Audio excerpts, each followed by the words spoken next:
উফ, লেওরা ফ্যানটা একটু জোরে চালাতো, গরমে সেটা গরম হয়ে গেল। চুদনা, এই বালের ফ্যানে হাওয়া খেতে হবে না। হাওয়া খেতে হবে না মানে? বোধহয় গরমে চুদে গেলাম, তাড়াতাড়ি জোরে দে। পল্টুদা, এটাই ফ্যানের লাস্ট জোর। মালটা মনে হয় খারাপ হয়ে গেছে, বুঝলা? এই বাড়া কোনো জায়গায় শান্তি নেই দেখছি। লেওরা বাড়ি গেলে বউ ক্যালকাল মারাচ্ছে, আর ক্লাবে আসলে গরমে সেটা পুড়ে যাচ্ছে। শান্তি নেই বালের জীবনে। কেন রে বাড়া, তোর আবার বাড়িতে কি হলো?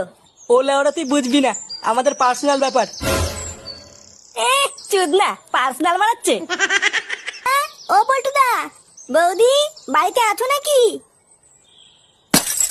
আরে আমাদের ফুটোর বউ যে। বৌদি, আমার বর ফুটো কি এখানে এসেছিল? ঠাকুরপো কই আসেনি তো। ও এখানে আসেনি?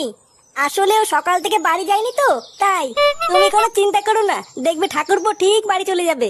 পল্টুদা কোথায় বৌদি? ও মনে হয় পল্টুদার সাথেই আছে। উনি কোথায় গেছে তা আমি জানি না। এক নম্বরে একটা শয়তান লোক, জানো? সেই কবে থেকে বলছি আমাকে একটু হানিমুনে নিয়ে চলো, যখনই বলি তখনই বাড়ি ছেড়ে পালায়।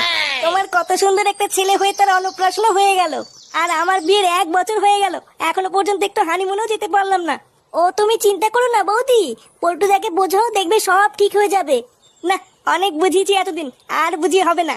আমাকে দেখছি এবার অন্য কোনো উপায় মা হতে হবে। ও তুমি মা হতে চাও? তাই এই কথাটা আগে বলবে তো। তার মানে তোমার কাছে এমন কোনো উপায় আছে? হ্যাঁ গো বৌদি,